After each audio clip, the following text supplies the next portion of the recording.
All right, welcome to this explainer. Today, we're unpacking a seriously moving piece of source text all about navigating that heavy, honestly sometimes paralyzing feeling of disappointment. If you've ever felt the crushing weight of letting yourself or maybe someone else down, you'll want to stick around. The insights we're diving into are going to be incredibly clarifying for you.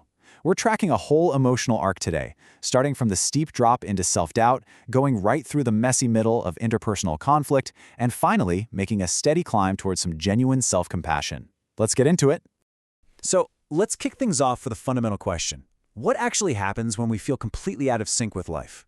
When the reflection staring back at us isn't a picture of success, but, well, failure.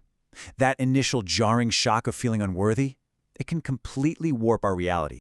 Which brings us to part one, the upside-down mirror. When disappointment hits hard, we don't just see a slightly flawed version of ourselves. We see a completely inverted one. Everything good? Flipped. Our entire sense of reality is just turned on its head. Just look at how raw the internal conflict is right from the jump here. My mirror is upside down. I am not worthy of my attention. Really think about the weight of that statement for a second. It's not just saying, whoops, I made a mistake. It's expressing this deep, sinking feeling of having so thoroughly messed up your chances that you don't even deserve your own time of day. It's basically the ultimate expression of internal abandonment. And building right on that sense of abandonment is this profound disconnection. The text says, I am in present while useless. It's this haunting feeling of being totally detached from the truth, detached from the natural rhythm of life, all because of these perceived failures. You're physically there, standing in the present moment, but emotionally and functionally, you feel completely void of purpose. It's a pretty intense, accurate description of being stuck in the immediate, messy aftermath of a failure. Moving right along to part two sides of disappointment. Because the thing is, disappointment doesn't just live in a vacuum inside our own heads, right? It bleeds outward. It spills over into the promises we make to other people and the expectations they hold for us. This contrast here brilliantly illustrates that tangled web of mutual disappointment. On one side, you've got the crushing weight of internal failure. I failed me in every possible way, battling against the sharp bitterness of an external broken promise. You messed up your promise and failed. So you're fighting your own self-condemnation while at the exact same time absorbing the reality that you let someone else down, someone who firmly believed you could do better. Now here is the absolute game changer. This is where we uniquely redefine disappointment. We aren't just brushing it off as a bad mood or a negative reaction. Instead, the text frames it as a dual need state. Check this out. When we let someone else down, that relationship needs external attention. It needs active repair. But when we let ourselves down, that requires deep, inward self-care. Actually, let me repeat that because it's so crucial. External disappointment requires attention. Internal disappointment requires care. It's a remarkable distinction that literally changes how we process the whole emotion. So, as we start seeking a new beginning, we're faced with this very real, incredibly human duality. The author says, I say it with bitterness and care. And doesn't that just hit the nail on the head? Recognizing the sting of your mistakes and feeling the bitterness of failure is essential. But right alongside it, paired perfectly with it, is a genuine, active desire to renew our relationships and change our ways. And that kicks off part three, seeking a new beginning. Because let's be real, stewing in front of that upside-down mirror, it just isn't sustainable. Things have got to change.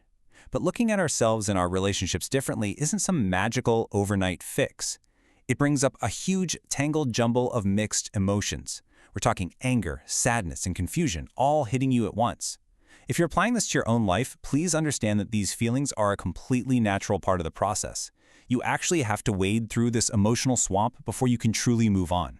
But then, despite the anger and the sadness, we get this major breakthrough realization. It's this conscious decision that we deserve better than being endlessly trapped in our own self-punishment. The text grounds us in this beautiful, universal truth. Life is for us to live and to learn. It's the ultimate reset button. It takes the focus entirely away from the permanence of a failure and redirects it right toward the ongoing, dynamic process of living and gaining wisdom. And since life is all about learning, we see this radical shift in perspective. Overcoming that paralyzing fear of failure that traps us early on, the author boldly declares they are giving themselves the chance to make more mistakes. How great is that? It's giving yourself explicit permission to mess up, because honestly, that is how you eventually get it right. You don't demand perfection from yourself. You demand progress, even if it's messy.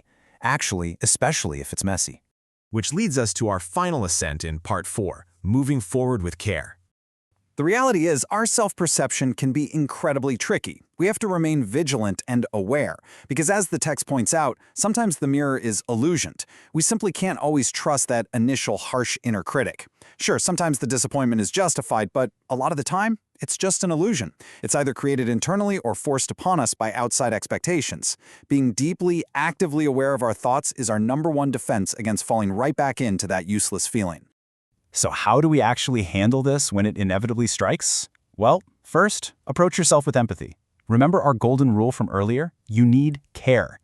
Second, maintain a cautious curiosity. Question those negative feelings rather than just accepting them as absolute gospel truth.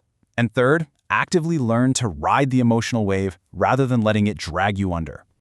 And it is incredibly encouraging to look at the actual life cycle of these feelings. Life is full of ups and downs, for sure. But the intense, burning heat of disappointment, it's usually super short-term. At minute 1, disappointment arrives.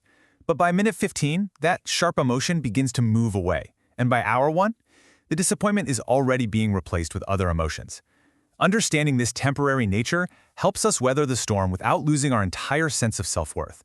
It passes, I promise. Ultimately, the whole takeaway here is that emotional awareness and self-compassion are the very tools that allow us to keep moving forward. The text beautifully puts it. Being compassionate towards self helps in being kind with your future. By refusing to let that upside-down mirror dictate your value today, you are actively laying the groundwork to be kinder, more resilient, and way more open to growth tomorrow. So as we wrap up this explainer, I really want to leave you with a crucial thought.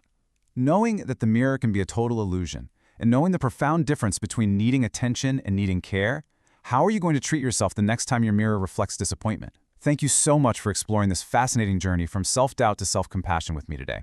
Until next time, stay curious and be kind to your future.